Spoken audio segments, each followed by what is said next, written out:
Tiago capítulo 5, a partir do verso de número 7. Tiago capítulo 5, verso de número 7. Eu quero falar um pouquinho sobre perseverança em meio ao sofrimento. Tiago 5,7 diz assim: portanto, irmãos, sejam pacientes até a vinda do Senhor. Vejam como o agricultor aguarda que a terra produza a preciosa colheita, e como espera com paciência até virem as chuvas do outono e da primavera. Sejam também pacientes e fortaleçam o seu coração, pois a vinda do Senhor está próxima. Irmãos, não se queixem uns dos outros, para que não sejam julgados. O juiz está às portas. Se tem uma coisa que nós fazemos quando estamos no meio de um sofrimento, no meio de circunstâncias adversas, é ter uma tendência a se queixar dos outros, uma tendência a julgar os outros. Por isso que ele associa a paciência e perseverança daqui a pouquinho. Também ele não está misturando assuntos aqui, mas ele está dizendo: olha, não se queixem uns dos outros, porque vocês vão ser tentados nesse período, porque olha, o juiz está às portas. Irmãos, tenham os profetas que falaram em nome do Senhor como exemplo de paciência diante do sofrimento. Como vocês sabem, nós consideramos felizes aqueles que mostraram perseverança. Então, felizes são aqueles que demonstraram perseverança. Vocês ouviram falar sobre a perseverança de Jó e viram o fim que o Senhor lhe proporcionou? O Senhor é cheio de compaixão e de misericórdia.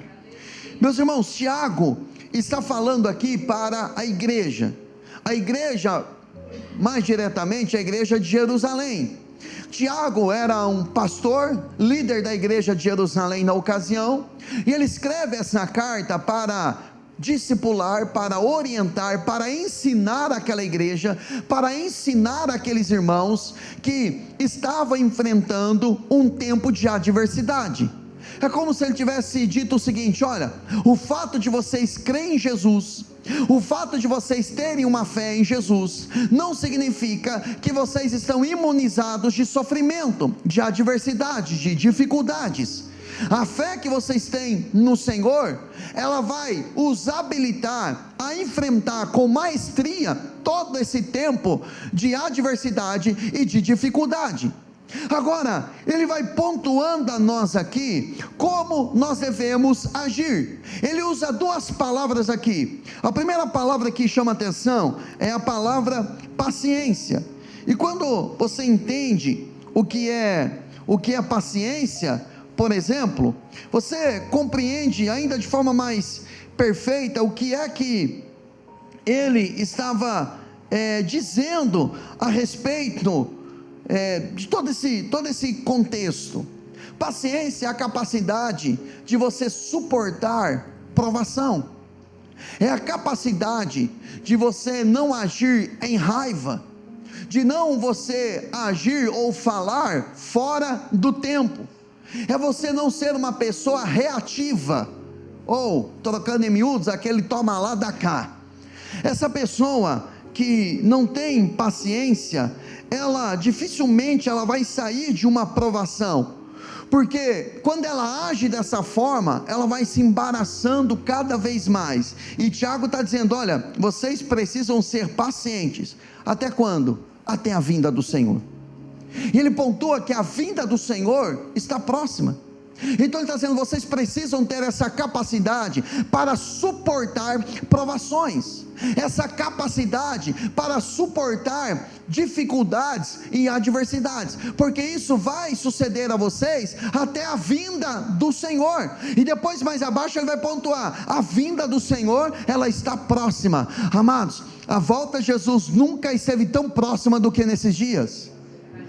Quem conhece o mínimo da palavra de Deus, sabe que as profecias estão se cumprindo, as coisas estão se fechando, tudo está convergindo, a volta do Senhor está próxima. Agora, a grande questão não é o tempo que vai demorar, se literalmente, dentro da nossa visão, está próximo ou está um pouquinho mais prolongada. A questão você está preparado? Porque nós nunca sabemos também o dia em que o Senhor vai nos recolher. Quem é que garante que amanhã você vai estar vivo? Quem é que garante que amanhã você vai estar respirando? Quem é que garante que o Senhor não recolherá você essa noite, amanhã? E tem gente já dentro de si já fala, está amarrado em nome de Jesus, né? Alguns mais místicos dizem, né? Vira essa boca para lá, pastor. Por que nós não gostamos disso? Por que nós queremos fugir disso? É algo que vai acontecer. Agora, não que eu tenho que viver debaixo dessa perspectiva e não ser produtivo aqui nessa terra, não é isso, mas é viver com uma esperança. Eu tenho comunhão com meu Pai, independente do que lhe suceder, você estará eternamente com Ele. Mas a grande questão é que no meio de uma provação, no meio de uma adversidade, você precisa manter a paciência, manter a calma. E ele dá um exemplo aqui de 3 grupos de pessoas. Ele dá um exemplo mais prático, que é de um fazendeiro. Ele dá o exemplo dos profetas, e ele dá o exemplo de Jó. O fazendeiro, ele planta, e ele fica aguardando o período da chuva.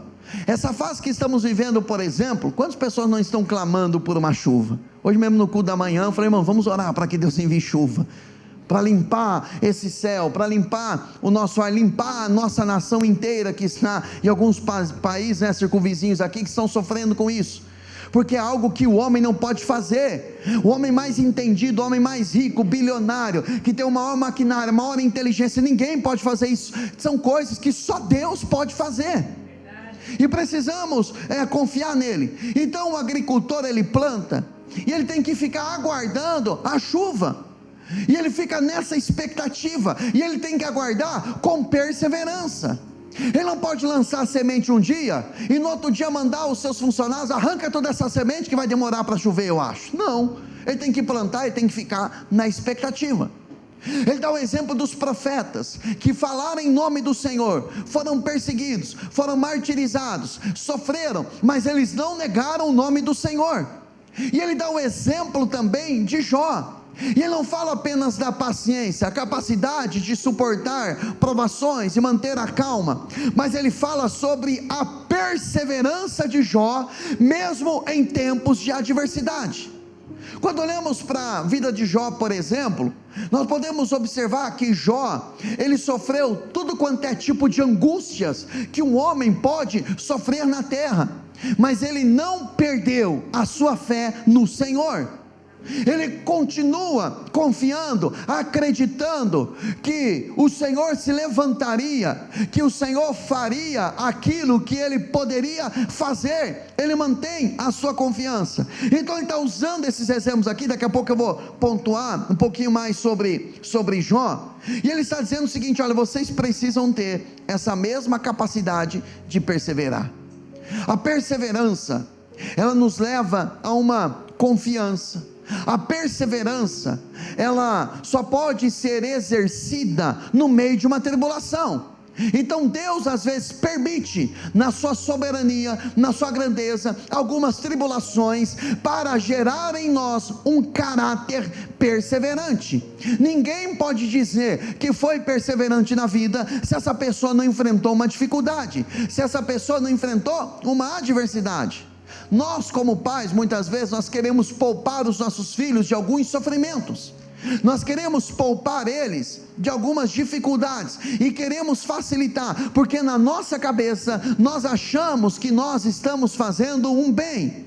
E aí você conversa com alguns pais que hoje têm os seus filhos delinquentes, você vai observar que eles erraram em não disciplinar, eles erraram em facilitar as coisas, eles erraram. Alguns filhos que perderam tudo que o pai demorou às vezes décadas para construir, quando passa uma empresa, quando passa algo na mão do filho, como herança, o filho desperdiça por quê? Porque o pai não ensinou o valor, simplesmente foi dando dinheiro, simplesmente foi liberando para o filho sem ensinar. Então ele não teve a capacidade. Então para ele o dinheiro ele pode gastar de qualquer jeito para satisfazer as suas vontades, e ele acaba vivendo uma vida em apuros. Por quê? Porque o pai facilitou.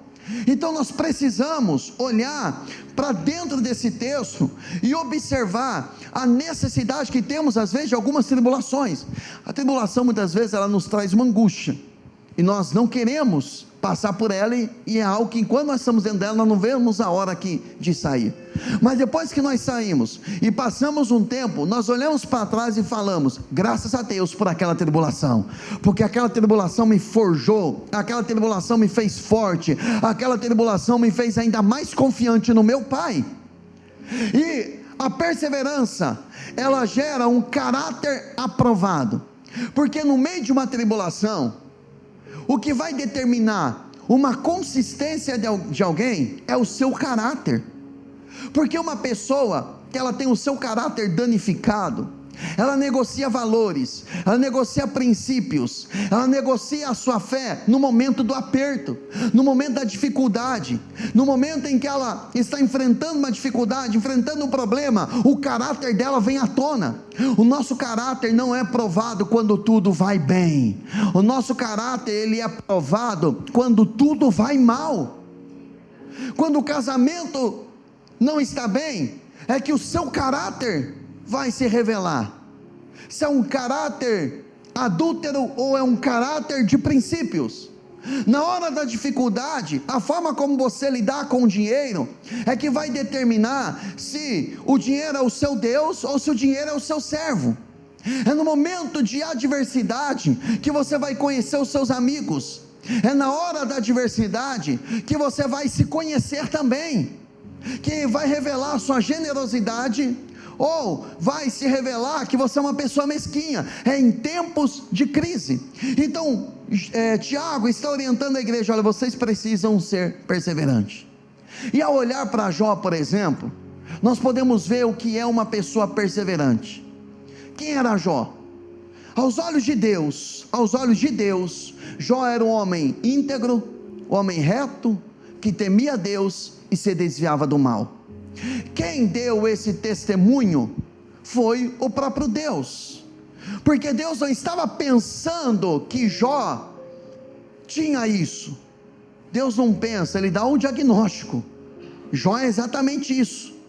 E quando os filhos de Deus vão se apresentar diante de Deus, os filhos de Deus ali são os anjos de Deus, vão se apresentar. A Bíblia diz que Satanás também se apresenta, obviamente para ser o acusador. E quando Satanás se apresenta, Deus fala para ele: de onde você veio? Ele diz: de perambular na terra, de vaguear pela terra. E Deus deu testemunho dizendo assim: olha, você viu meu servo Jó, homem reto, íntegro, que teme a Deus, que se desvia do mal. Olha lá o meu servo. Aí Satanás começa a insinuar que Jó servia a Deus simplesmente por aquilo que Deus dava a ele. Ele diz para Deus: também ele serve o Senhor em vão? O Senhor não cercou a família dele? Se Jó estava cercado, é porque Satanás já tinha tentado tocar e não podia. Por quê? Porque a família de Jó estava cercada. Ele disse: porventura o Senhor não abençoou? Olha quantos camelos ele tem, olha quantos cordeiros ele tem. Jó era o homem mais rico do Oriente, Jó era um homem riquíssimo, mas Jó era um homem que temia a Deus, mostrando que nem sempre uma pessoa que é rica, ela não tem temor a Deus. O problema nunca é o dinheiro, o problema é o amor ao dinheiro. A pessoa pode ter muito e continuar temente a Deus, quanto também pode não ter nada e não temer a Deus. Então não tem a ver com o dinheiro, tem a ver com os valores da pessoa. E ele diz: também o Senhor tem abençoado tudo que ele fez, tudo que ele faz. E aí Deus falou para ele: tudo bem, você está achando que Jó, ele me serve, não por quem eu sou, mas por aquilo que eu posso fazer? Então eu libero você, eu dou uma permissão para você tocar nele. E a Bíblia diz que Satanás saiu dali e tocou nos bens de Jó. Jó perdeu tudo no mesmo dia, todos os bens, todos os animais que ele tinha, as casas foram destruídas. A Bíblia diz que Jó, ele recebe a notícia que os seus 10 filhos morreram no mesmo dia. Você que teve a dor, você que é pai e mãe, teve a dor de sepultar um filho, você sabe que é uma dor terrível. Imagine 10 filhos, imagine, Jó perdeu tudo isso, e quando ele perde tudo isso, ele diz: Deus me deu, Deus levou, bendito e louvado seja o nome do Senhor. E a Bíblia diz que mesmo diante disso, Jó não pecou contra Deus, Jó não blasfemou de Deus, Jó não culpabilizou a Deus, não jogou na conta de Deus. Jó estava mostrando que ele amava a Deus, com família ou sem família, com bens ou sem bens, ele continuava amando a Deus. Por quê? Porque ele não tinha coisas, ele era irrepreensível, temente a Deus, ele era temente a Deus, ele era a essência dele, isso estava dentro dele, ele temia a Deus, com bens ou sem bens, com lágrimas ou sem lágrimas, com alegria ou com sofrimento, ele disse: bendito seja o nome do Senhor. A Bíblia usa a expressão que ele adorou a Deus, mesmo diante de uma situação em que ele perdeu tudo. E aí Satanás vai novamente se apresentar diante de Deus. Agora já estou no capítulo 2 de Jó. E aí Deus fala novamente para Satanás: de onde você veio? De perambular a terra. Você viu meu servo Jó, homem reto, íntegro, temente a Deus, se desvia do mal. Ele manteve a mesma postura, mesmo perdendo tudo. E aí Satanás diz: pele por pele, toca na saúde dele, para ver se não blasfema na tua cara. Toca na saúde dele, para ver se ele não vai blasfemar diante da sua face. Mais uma vez Satanás estava insinuando de que Jó servia a Deus apenas por aquilo que Deus poderia proporcionar. Eu não sei se você está compreendendo o que o Espírito está fazendo com você nessa noite, mas lá no seu íntimo ele está perguntando a você: você me serve pela obra das minhas mãos ou por quem eu sou? Você me ama enquanto as coisas dão certo, estão tudo caminhando, ou no dia em que o jogo virar, em que o dia mau chegar, você vai negociar princípios e valores? E o que Satanás falou, tentou acusar Jó, e ele tentará acusar também a mim e a você, porque esse é o caráter dele, acusador. A acusação dele vai ser verídica? Vai ser uma acusação com fundamento ou uma acusação sem fundamento nenhum? Só as provas é que podem revelar o nosso coração. Deuteronômio capítulo 8, a Bíblia fala que Deus permite o povo passar por necessidade, passar pelo deserto, para saber o que havia no coração deles, porque tempos difíceis revelam o que estão dentro do nosso coração. E a Bíblia fala que Jó, ele ficou completamente, da planta dos pés até o alto da cabeça, ele ficou em chagas, em doença, doente. Ele pegou um pedaço de caco para começar a se coçar.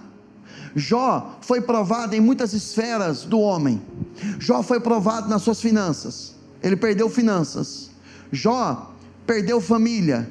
Jó perdeu saúde. Jó perdeu a admiração das pessoas. Jó perdeu servos. Ele tinha muitos servos, muitos empregados na linguagem de hoje, né? Ele perdeu absolutamente tudo. Ele ficou sem nada. E a sua esposa chega diante dele e diz assim: amaldiçoa o seu Deus e morre. Na verdade, no original não fala amaldiçoa, fala abençoa o teu Deus. Morre. Você ainda vai manter a sua integridade, já que você é íntegro, já que você é um homem reto? Abençoa ou amaldiçoa e morre, ou seja, se entrega completamente. E ele diz: você fala como uma insensata. Eu recebi o bem de Deus, eu também não vou receber o mal? Nu eu vim do ventre da minha mãe, e nu eu voltarei para lá. Ele mantém a sua integridade. Então Jó é o reflexo de uma pessoa que tem um coração completamente perseverante. Agora, quando nós estamos em tempo de dificuldade, o que é que nós precisamos? De amigos. Não tem nada melhor do que você enfrentar um tempo de adversidade e você expressar toda a sua dor, você falar do que você está sentindo. Mas eu estou falando de um amigo, não um amigo que vai lhe dar conselho, porque no tempo da dor, irmãos, às vezes dar conselho é falar besteira, é você simplesmente ter alguém que vai lhe ouvir, que você vai partilhar a dor que está no seu coração, aquilo que você perdeu. E às vezes o que a pessoa vai fazer é simplesmente dar um abraço, ou orar, né, Roberto? Vamos orar, né? Existem situações que às vezes uma pessoa nos procura, conta cada situação, eu falo, meu Deus, o que eu vou falar para essa pessoa? Qual a palavra que eu vou dar? E se deixar a mente trabalhar, nossa mente vai ter uma resposta para tudo. Quais são as respostas que alguém daria para o sofrimento de Jó? Alguns falariam isso: herança espiritual, tem que resolver herança espiritual.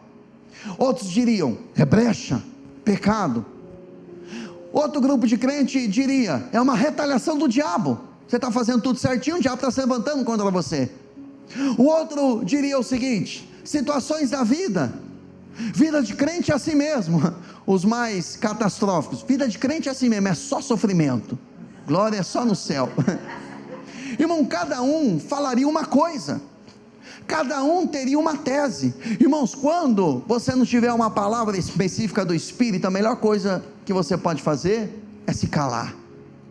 Porque quando você vê do capítulo 4 até o capítulo 41 do livro de Jó, são os amigos de Jó, 3 amigos de Jó, tentando fazer teologia, entender, explicar o sofrimento de Jó. Acusaram Jó de falta de integridade no casamento, acusaram Jó de roubo, acusaram Jó de não confiar em Deus, acusaram Jó de tudo quanto é coisa, a ponto de que, no final de toda essa história, Deus chama para uma conversa 3 amigos de Jó e diz assim: olha, vocês falaram muita besteira contra o meu servo Jó, agora vocês vão lá, vão fazer um sacrifício e ele vai orar por vocês, ele vai interceder por vocês, porque muitos sofismas surgiram, muitos pensamentos, muitas conclusões surgiram. Então existem alguns sofrimentos, irmãos, que eles são inexplicáveis. Existem momentos na nossa vida que nós não temos explicação. Quando você não tiver uma explicação, pratique a confiança que você é dele, a confiança que você pertence a ele, a confiança que você é filho dele, amém? Que nem sempre você vai ter resposta para tudo, mas em qualquer circunstância nós vamos confiar nele. E já no início da conversa, quando se aproximam os amigos de Jó, eles se aproximaram bem intencionados, eles não foram mal intencionados. Eles mesmos se reuniram e falaram: olha, nosso amigo Jó está enfrentando uma luta, perdeu família, perdeu bens, perdeu servos, perdeu animais, perdeu a saúde, vamos lá para confortá-lo, vamos lá para reanimá-lo. E quando eles chegam, enxergam Jó ao longe, eles também se desesperaram.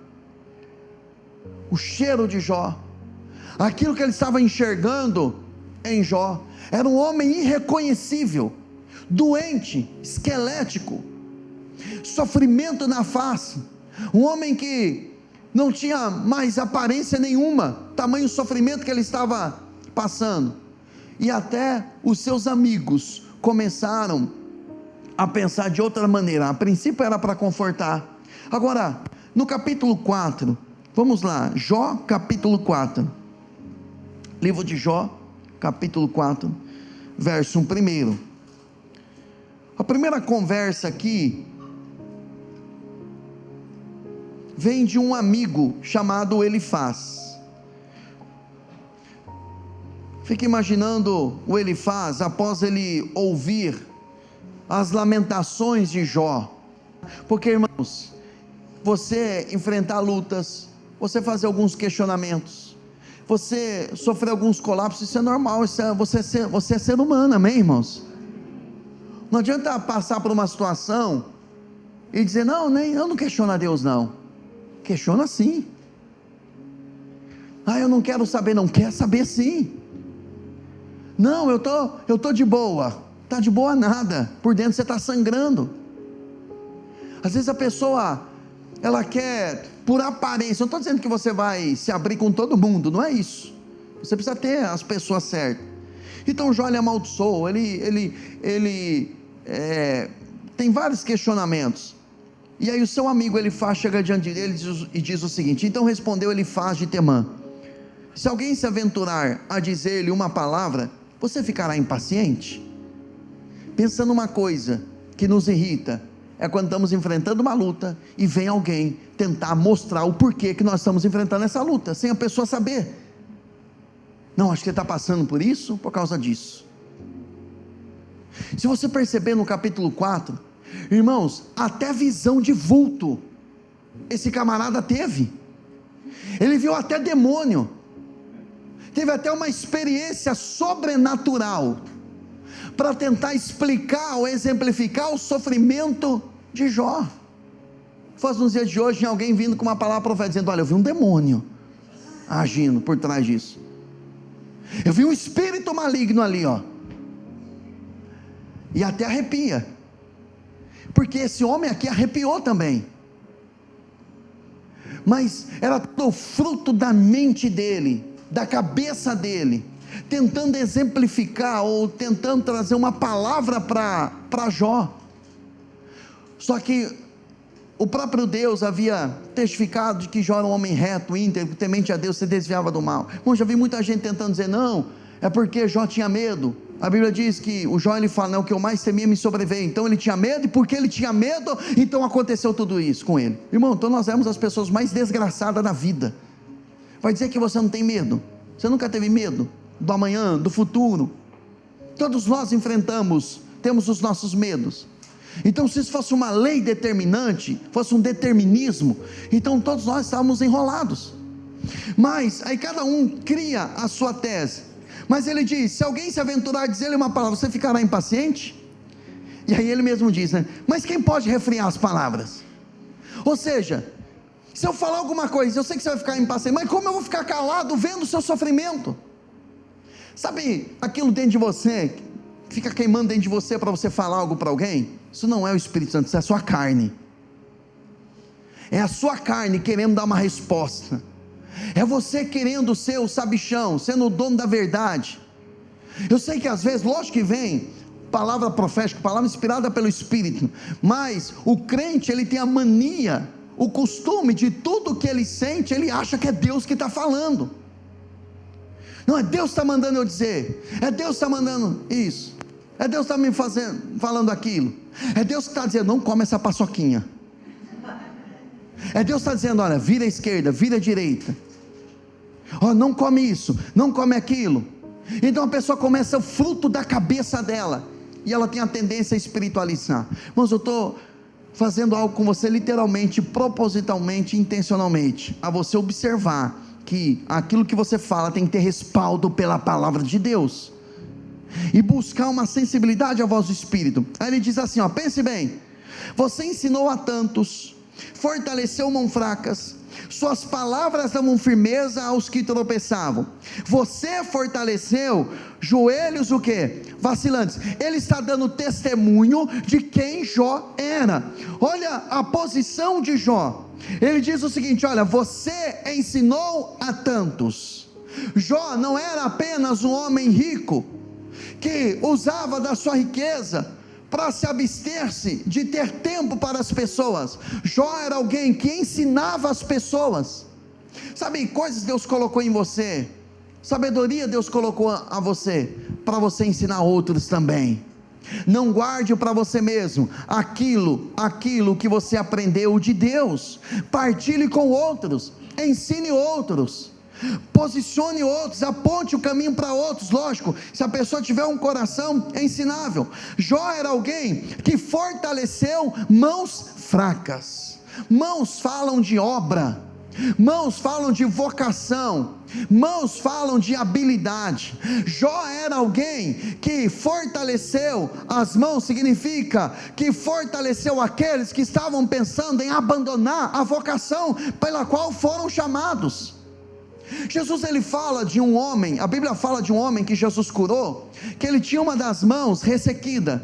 Uma mão era normal, a outra era ressequida, encolhida, e Jesus mandou estender as mãos. Quando ele estende as mãos, as duas ficam estabelecidas. Aliás, aquela que estava doente fica estabelecida, mostrando que o Senhor é aquele que abençoa, que fortalece, que nos capacita na nossa jornada vocacional, na nossa jornada ministerial. Então, mãos fracas fala de pessoa que está desanimada, pessoa que está frustrada, uma pessoa que trabalhou sem ver um resultado. Então ele está dizendo: Jó, você fortaleceu a muitos, você também dava firmeza aos que tropeçavam. A linguagem de Jó, a palavra que saía da boca de Jó, era uma palavra que trazia alinhamento para o coração de muitos. Joelhos vacilantes fala de pessoa que não consegue ter uma firmeza na fé, uma firmeza na palavra. Sabe aquela pessoa que uma semana está buscando a Deus, na outra semana está buscando os seus prazeres carnais, aí depois ela busca a Deus de novo, depois ela vai para os prazeres carnais. Então ela tem os seus joelhos vacilantes. Essa pessoa ela vai ter dois caminhos: ou ela vai fortalecer e vai andar ereta na presença de Deus, ou ela vai cair para nunca mais se levantar em um determinado momento. Então Jó era alguém que tinha uma palavra que gerava firmeza no coração. Irmãos, tem pessoas que têm palavra que sai da boca da pessoa, e aquela palavra gera firmeza, gera confiança. Não tem gente assim? Mas tem gente também que libera cada palavra, que ela tem a capacidade de fazer a pessoa animada se desanimar, que ela tem a capacidade de, ao invés de construir, de destruir a pessoa emocionalmente, porque a palavra dela: não, comigo é assim, eu falo a verdade mesmo. Não, você não está falando a verdade, você está usando a sua língua para falar mentira do diabo. E Jó não, Jó ele tinha uma palavra pontual, que gerava firmeza. Agora, a palavra dele também fortalecia. Mas o verso 5, o Elifaz vai dizer o seguinte: mas agora que se vê em dificuldade, você desanima? Quando você é atingido, fica prostrado? Olha a postura daquele homem. É lógico que dentro do contexto, ele não está falando no sentido de edificar Jó, tá, irmãos? Ele está falando no sentido de derrubar o Jó mesmo. Você lê todo o contexto, se você tirar alguns versículos do livro de Jó, você tirar ele isolado, dá a impressão que ele está levantando, mas na verdade ele está usando tudo isso para derrubar o Jó, para que o Jó reconhecesse: olha, eu realmente pequei, por isso que eu estou enfrentando esse sofrimento.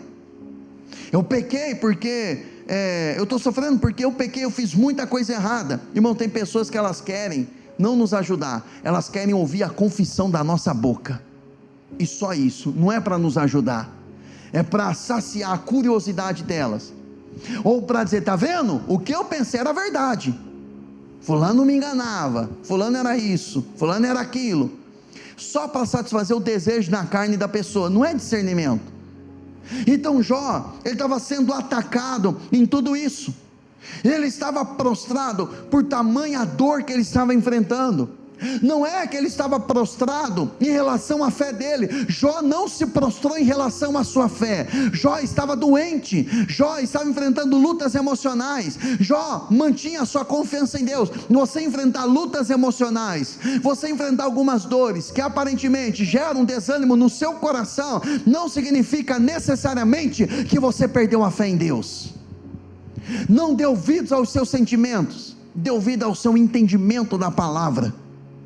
Então Jó, ele está sendo atacado, e olha o que ele fala, verso 6: sua vida piedosa não lhe inspira confiança? Ou seja, você é uma pessoa piedosa, uma pessoa que busca a Deus, isso não gera confiança, irmãos? O próprio Deus tinha testificado diante de Satanás, foi diante dos amigos de Jó não, foi diante do diabo, nas esferas celestiais, que Jó era um homem íntegro, homem reto, piedoso, homem que buscava ele, homem que temia ele. E agora, sem saber de tudo isso, aqueles homens, ou o amigo de Jó, chega diante dele e açoita dizendo: olha, a sua integridade não gera confiança? Sem forçar o texto aqui, sabe uma coisa que deve manter a nossa confiança? É a nossa integridade de quem nós somos. Algumas atitudes nossas, de achar ou pensar de que Deus não vai agir, de que estamos sozinhos, muitas vezes tem a ver com o nosso caráter deformado, porque nós temos a tendência de olhar para Deus a partir de quem eu sou. Tem um livro do Luciano Subirá chamado Revelação, o caminho da realização. Ele trabalha isso, que quando você entende quem é você, você tem a revelação de quem é Deus, você tem a revelação de quem é você, e a sua realização, aquilo que você faz, é firmado no Deus que se revelou a você, e não a partir da sua consciência, mas a partir da revelação de quem Deus é na sua vida. Então ele está dizendo, olha, será que essa integridade que você tem, ou que você diz que você tem, não gera confiança? Quando uma pessoa ela tem uma integridade na presença de Deus, você sabe quem é você, você não se importa com aquilo que dizem a seu respeito, você não fica batendo boca, discutindo, disputando, querendo provar quem você é para as pessoas, porque a nossa tendência de querer provar quem nós somos, é porque nós queremos esconder quem realmente nós somos. Porque quando você tem uma convicção de quem é você, e para onde você está indo, para onde você está caminhando, irmãos, o que as pessoas falam, pode nos ferir? Pode, porque às vezes nós ouvimos coisas, nós somos seres humanos, nós temos emoções, que às vezes nos fere, nos machuca, mas não tira os nossos estímulos, de continuar caminhando e seguindo a nossa jornada. Então ele diz, olha, e o seu procedimento é irrepreensível, não lhe dá esperança? Reflita agora, qual foi o inocente que chegou a perecer? Onde os íntegros sofreram destruição? Você percebe que a malícia nas perguntas deles? Na pergunta dele? Você consegue perceber isso, irmãos? Que algumas perguntas elas são maliciosas. Ele está dizendo o seguinte, qual foi o inocente que chegou a perecer? O que ele está dizendo? De forma implícita, você não é inocente, Jó. Qual foi o homem íntegro que sofreu destruição? Em outras palavras, você não é íntegro. Pelo que tenho observado, quem cultiva o mal e semeia a maldade, isso também o quê? Colherá. Isso é uma lei espiritual? É uma lei espiritual, mas não se aplica a Jó. Então eu não posso, o problema de algumas pessoas, é pegarem um tipo de lei espiritual, e aplicar essa lei espiritual numa outra situação que não tem nada a ver, são leis distintas, que eu não posso fazer confusão. A lei da semeadura, ela se encaixa na responsabilidade do que eu fiz, e a lei da herança, é do que os meus pais fizeram, do lar que eu vim, do lar disfuncional em que eu fui criado. Então, se eu não tiver sabedoria, eu tiver apenas informação, mas eu não tiver sabedoria, eu aplico uma lei de forma errada, numa situação equivocada. Então ele está dizendo, olha, é isso que aconteceu com você, Jó, você está colhendo o que você plantou. Só que Jó havia plantado isso? Não, era algo que na soberania de Deus permite que Satanás toque, era uma ação do diabo, com uma permissão de quem? De Deus. Ouvindo Hernandes Dias Lopes, replicando uma frase de Martim Lutero, ele diz o seguinte, Lutero dizia o seguinte, que o diabo é como um cão numa coleira, numa corrente, que ele só vai até onde a corrente permite, até onde Deus fala, até aqui. Lembra de Satanás se apresentando diante de Jesus, e fala para Jesus, deixa eu peneirar Pedro, e Jesus vai conversar com Pedro, e fala para ele, Pedro, Satanás pediu para peneirar você. Eu fico imaginando o Pedro dizendo, mas Senhor, o Senhor não permitiu isso não, né? E Deus fala para ele, permissão concedida, ele vai te peneirar, e quando você se arrepender, quando você se converter, você vai fortalecer seus irmãos, você vai passar por essa peneira, vai revelar que você ainda não é convertido, mas quando você se converter, eu já estou falando do plano que eu tenho com você, você vai fortalecer outros irmãos. Então, Jesus ele não olha para nós a partir de quem somos hoje, mas a partir de quem nós vamos nos tornar. Então o verdadeiro líder não olha para a pessoa quem ela é hoje, isso é um crítico. O líder ele consegue enxergar o que a pessoa vai se tornar lá na frente, porque se Deus fosse olhar para nós, de quem nós éramos, quando Ele nos chamou para a salvação, nem para a salvação Ele nos chamaria. Ele nos olhou a partir de quem nos tornaria, de quem nós nos tornaríamos, a partir da chamada dele. Então, Ele vai acusando ainda mais Jó: pelo sopro de Deus são destruídos, pelo vento de sua ira eles perecem. Os leões podem rugir e rosnar, mas até os dentes dos leões fortes se quebram. O leão morre por falta de presa, e os filhotes da leoa se dispersam. Disseram-me uma palavra em segredo, da qual os meus ouvidos captaram o murmúrio. Em meio a sonhos perturbadores da noite, teve até um sonho profético, entre aspas, com Jó: quando caí sono profundo sobre os homens, temor e tremor se apoderaram de mim, e fizeram estremecer todos os meus ossos.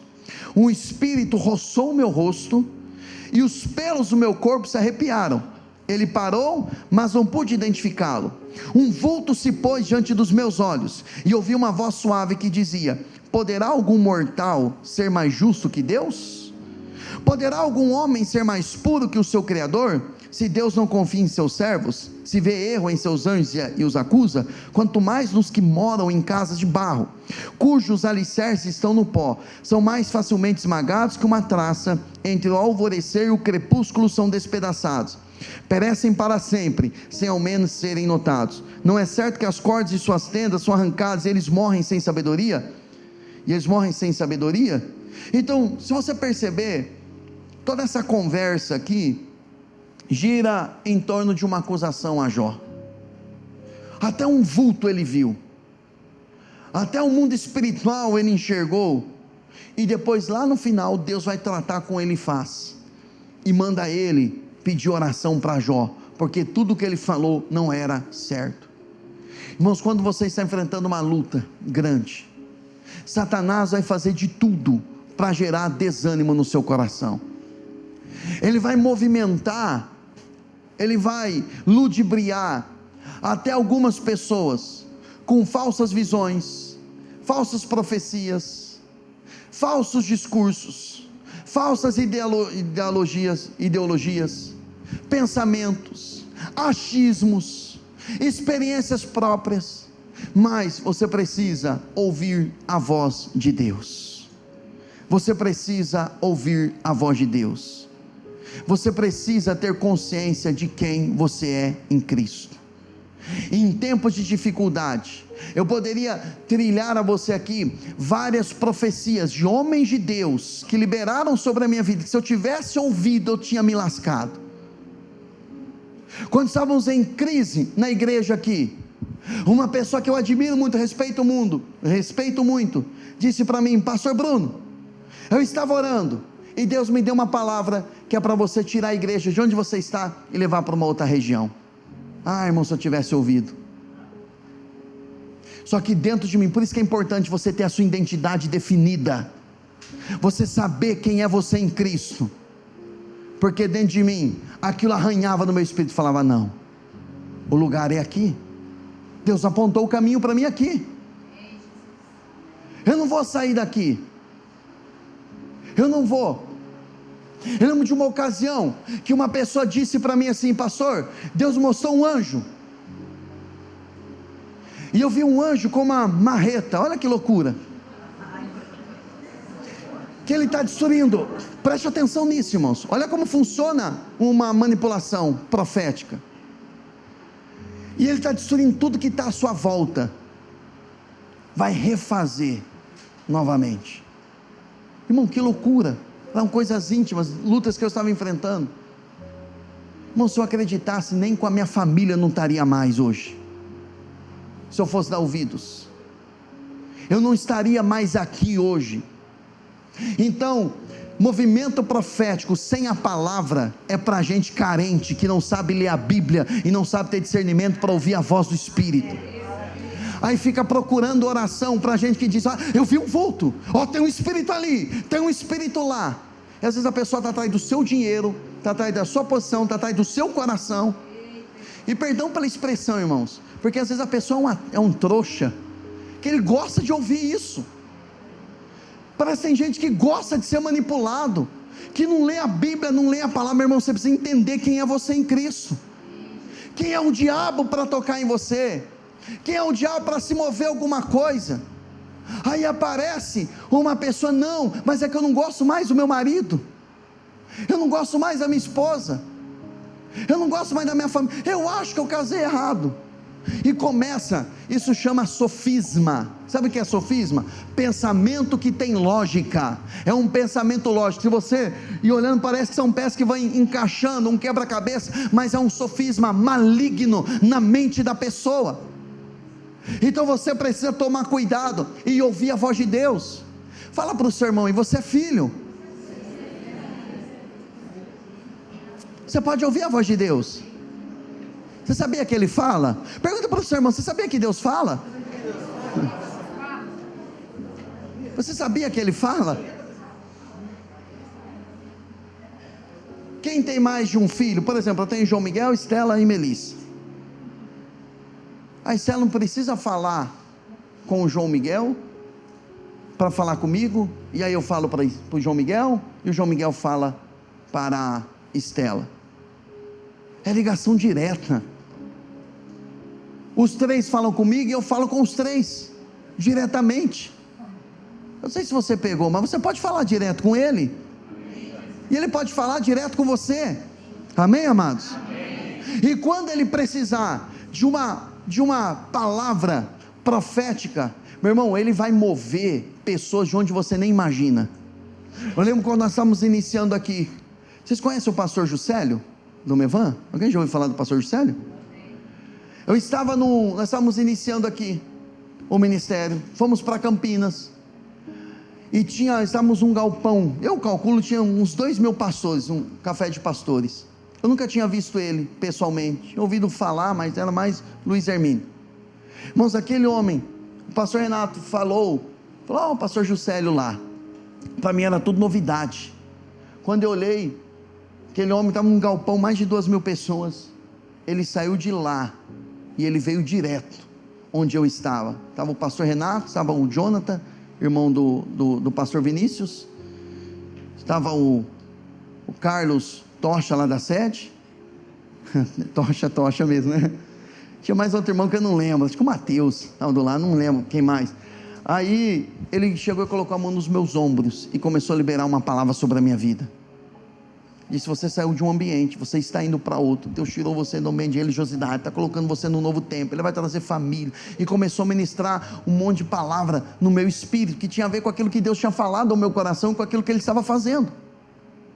Mas eu não fui atrás, eu não peguei o telefone e liguei: você tem uma palavra para mim? Você pode orar por mim? Meu irmão, quando Deus quer levantar uma pessoa para falar com você, Ele manda na tua casa, ou Ele prepara o encontro.